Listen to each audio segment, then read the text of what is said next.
Welcome back to Just Chattin', and this is the series of videos we do on Thursday and Sunday evenings just for our own amusement. And I've got a cat here who just came in, and I can feel there's dirt in his fur, which means he was across the street rolling around in that hole that used to accommodate the big arborvitae. Eugenie, you were rolling in Eugenie's hole. Well, I'm gonna put you down. You can come back. Let me give you a little bit of Audie news. It's in my phone.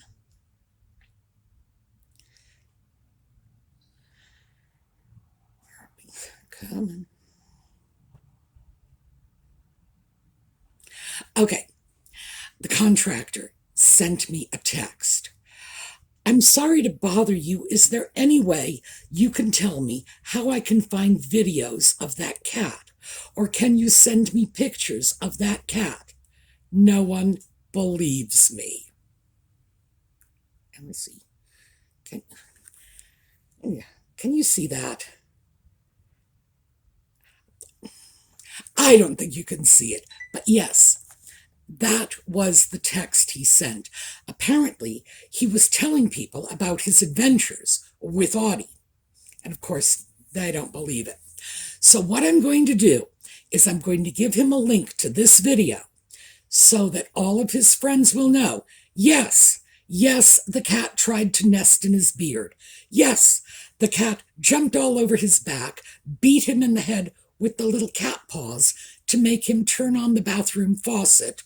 Yes, the cat stole his screws. I know, because I found one at 3 a.m. in my bare feet. And I've said this before. If you want to find a screw, that's the way to do it. Yes, the cat killed a chipmunk and brought it home so that he could see what a good provider the cat was and maybe live with us. Yes, whatever he told you about that cat is 100% true. And people who watch this channel know this because they've seen Audie over the years. So that is my latest little Audie adventure. Yeah, no one believes the poor guy, but we all know better. All right, when we come back, we are going to talk about bimbos.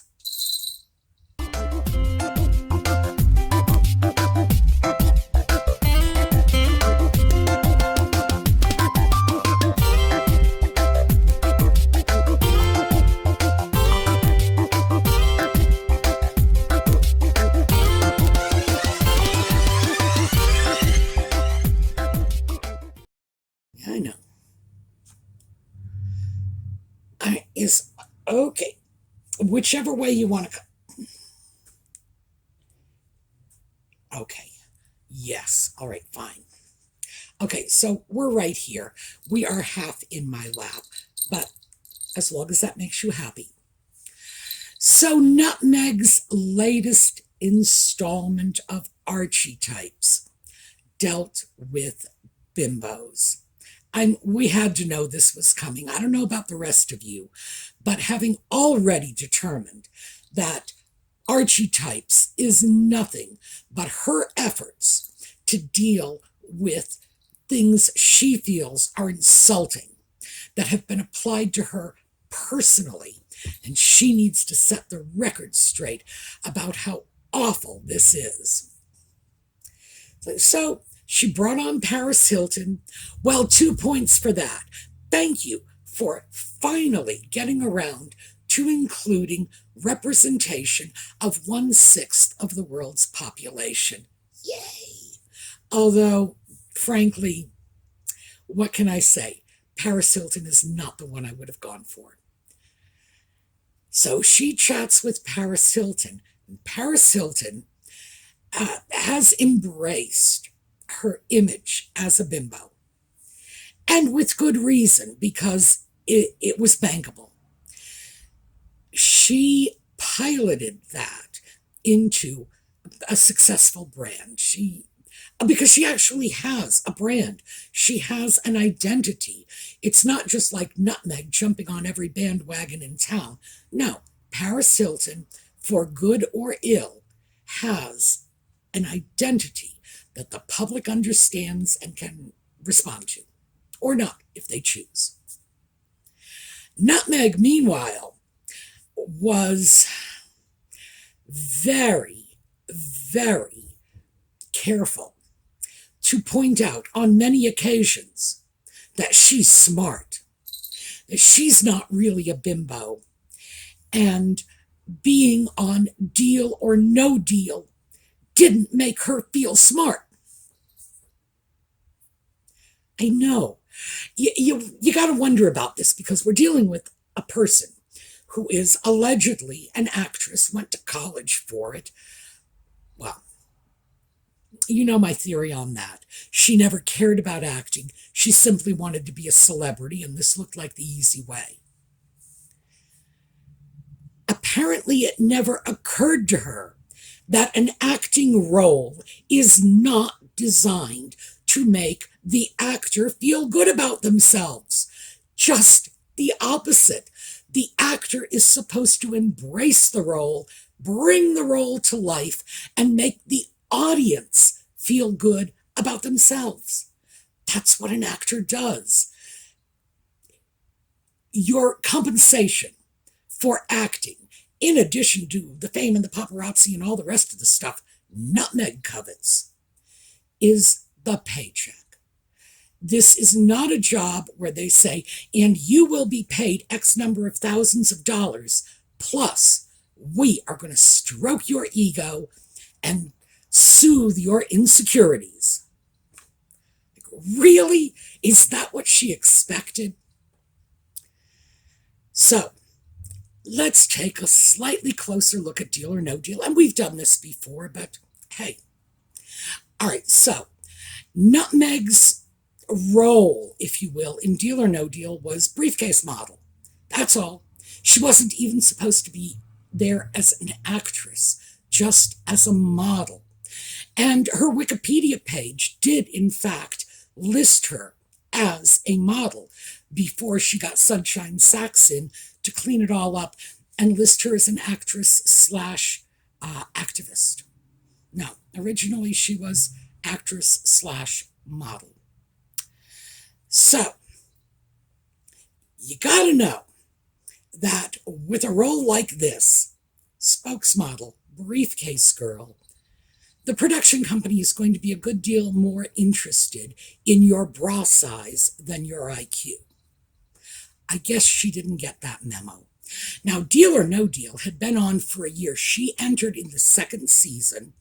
I read somewhere that she only did 8 episodes, and I think I have that mentioned in a video I did about a year ago. I'm going to put up a card because we went through the compensation she got for the show on that video. Tom Bauer also went through the compensation. It was $800 an episode. They shot 7 episodes a day. So if, in fact, Nutmeg only did 8 episodes, that means she probably only worked 2 days and would have brought home $6,400 for that work, assuming it was, in fact, 8 episodes that she did. She didn't do the full second season. She says she quit. Really? Okay, whatever. I'm just going to put this aside. Eventually, someone will come out with the real story. What I do know is, here's Howie Mandel, who, by the way, insists he does not remember her from the show. And I don't understand why anyone would expect him to. She would have been one of about 24 girls at any particular moment on that show. And she has no real stage presence, so why would he remember her? I take his word for it. Now, with Howie Mandel being Howie Mandel, you sign on to a show, it's been on for a year, you know what's going on. Was she expecting Strindberg? Really, she's thinking this is going to be some sort of art house play? No, she was supposed to open a briefcase. Gee, I'm sorry it didn't make her feel smart, but she knew what she was signing on for. And although she was rather careful with the way she was phrasing the exploitation of her body, she had to know it going in. This is not the sort of role that, well, let's just say, not the sort of role Dolores Hart would have taken on.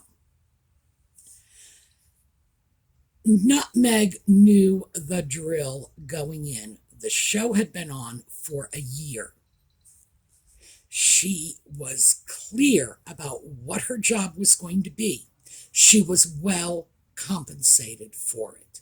Well compensated.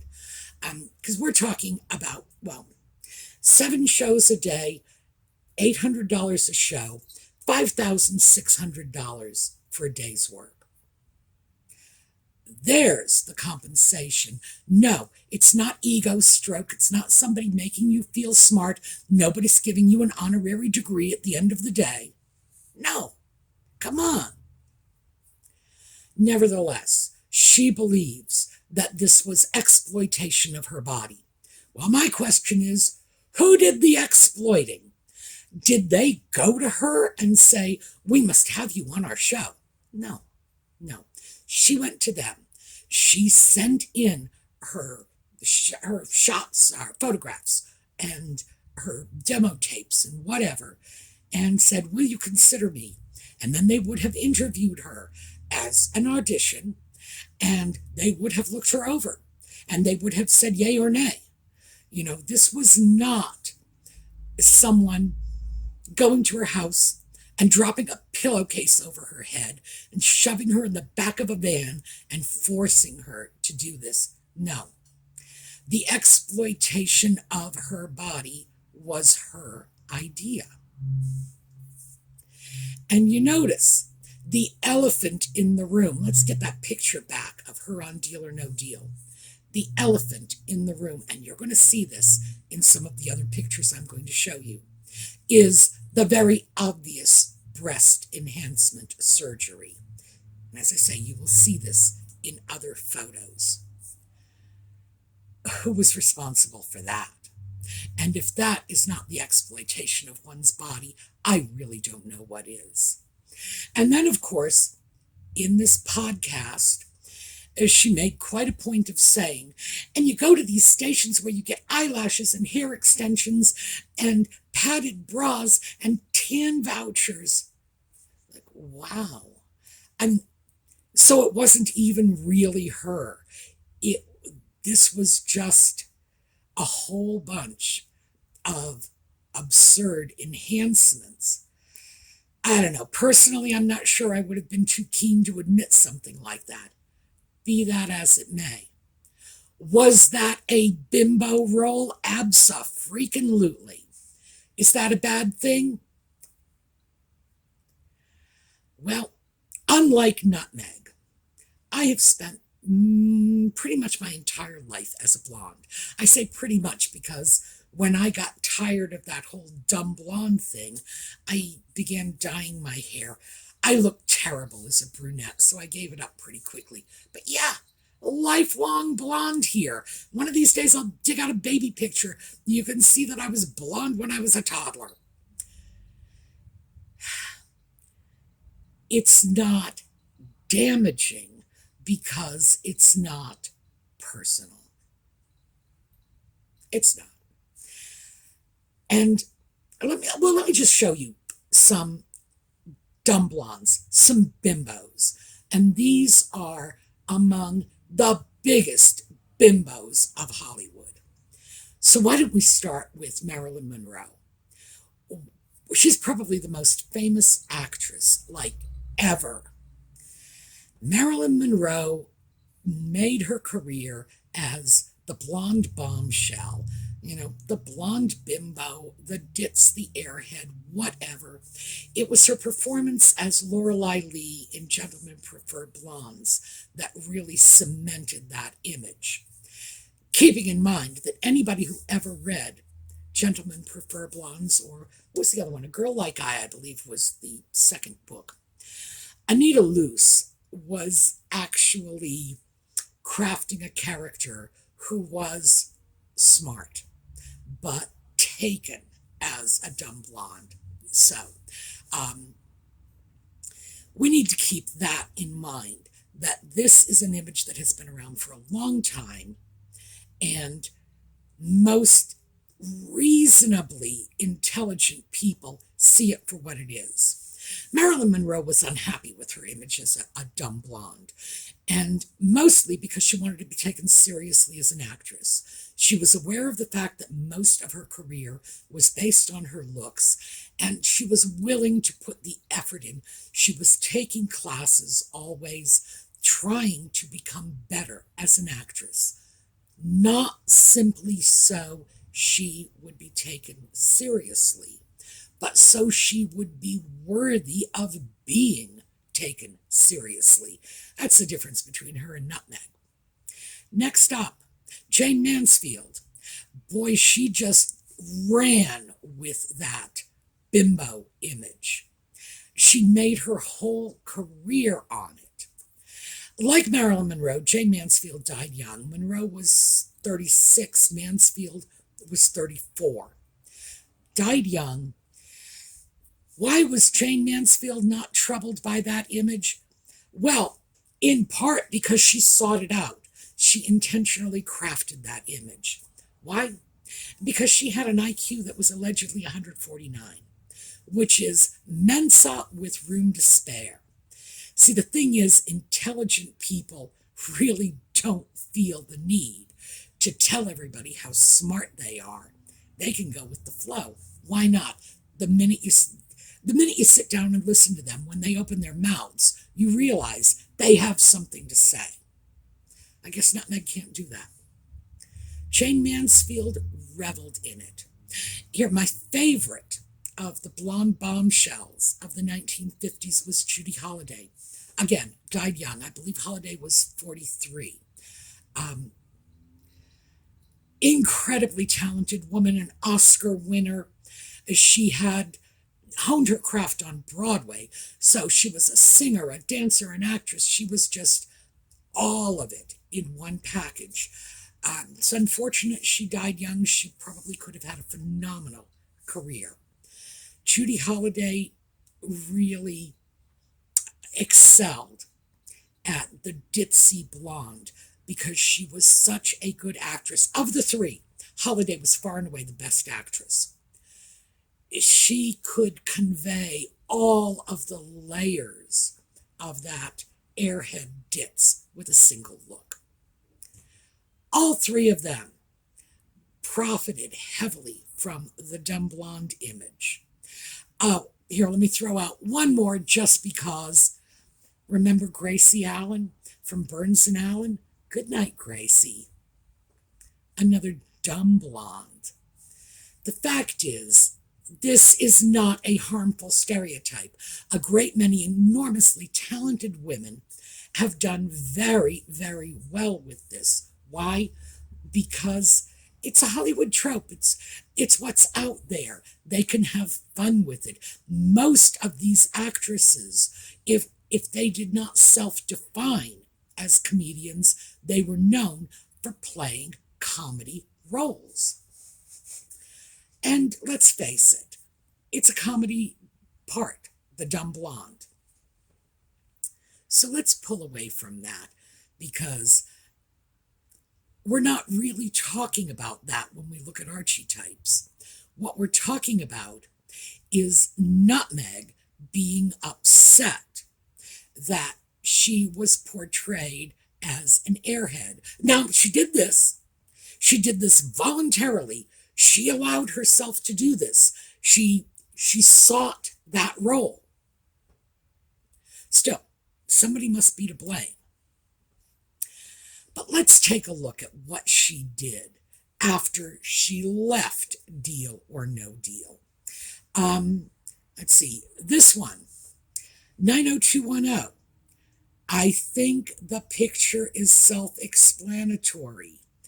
She's playing a woman who is having sex with a man in a car in a parking lot. Okay, there you go.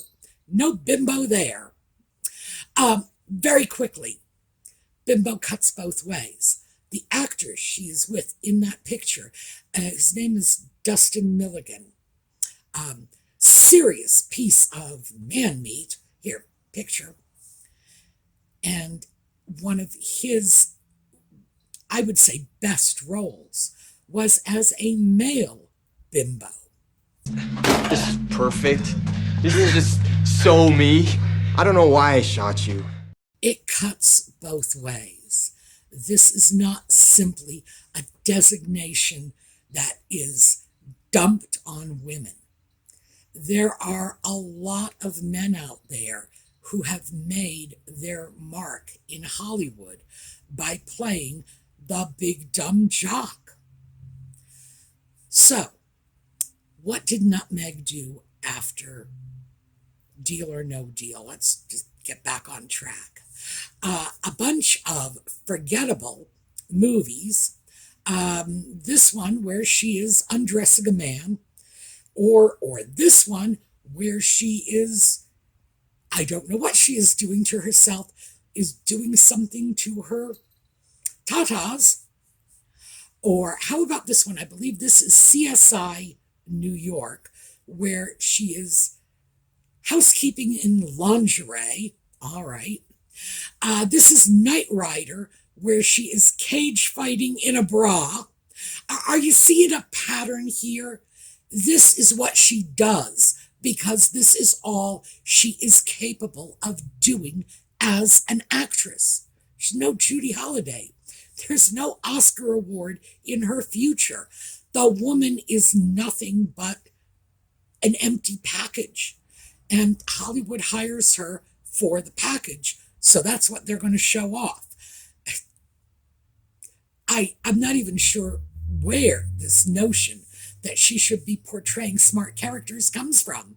Does she really think that's what acting is all about? You just go in and say, well, I'll only play smart characters. I don't want to play women who are stupid because I'm not stupid. It's an infantile worldview. But never, okay, well, we do have to take a look at Suits because in Suits, this was the brass ring for her.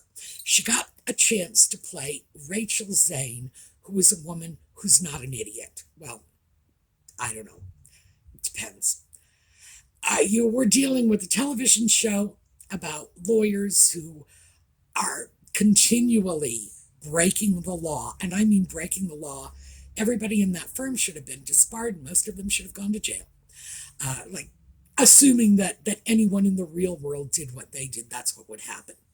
So, yeah, she related to this character. Not because she thought she was Rachel Zane. Well, she probably did. But because that was who she wanted to be. Like, I want to be Rachel Zane when I grow up. She wanted to be identified with this person. This is how she sees herself and wants other people to see her. Now, is this who she is? No, of course not. Absolutely not. Remember, we're dealing with someone who is dumb enough to believe that doing a game show with Howie Mandel is supposed to make you feel smart. Okay, that just definitionally, we've got a woman who's, got a lot of extra room up here. Nevertheless, here we go. Rachel Zane. How is she portrayed? With her blouse unbuttoned down to the navel, in her underwear, poured into her clothing. Yeah, because that's how smart women dress. It's craziness. It's just craziness. The more you pick this apart, the less sense any of it makes. Let's walk away from that for just a moment and take a look at Nutmeg being Nutmeg. These are not roles she was forced to get involved with. These are her own personal pictures that she has had taken by the paparazzi or by her own photographers.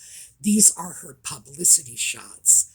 This is her image when it is completely under her control. So here you go. You know what? I'm not seeing much difference. This is a woman who is just smart enough to realize that the only marketable commodity she has is the package she was born in. Well, not even, because as I say, you have to deal with that interesting discrepancy in bra size from one picture to the next. So, yes, she clearly had breast augmentation surgery and clearly had it undone at some point. We know she has had a nose job, no doubt about that. We've seen the pictures. It's just a laundry list. And as she admitted herself, when she was on Deal or No Deal, she was put together with padded bras, hair extensions, spray tans, lashes. Yes, basically, she is nothing but the package she comes in. Is she unhappy about that? Oh, heavens, yes. Because she now that she has moved away from that and distanced herself from that because she was exploited. You know, she was forced. She actually did at one point say she was forced, although she didn't say they forced her. She was made to feel stupid. Oh, poor baby. Now she wants to reinvent herself, not as the actress, if you will. Basically, what she was, the fluff on a show. Just here's the piece of pretty, look at it, we move on to the next. That's all she was. That was her career. Now she wants to be taken seriously. She wants people to think she is smart. I don't remember. I think she said that at least 3 or 4 times in the podcast, that she's smart. Like I said, you don't hear that from smart people. If somebody says to you, I'm smart, you can probably bet they're not. Oh, and by the way, they did a study a few years ago. Did you know that 2/3 of the American population believe they are smarter than average?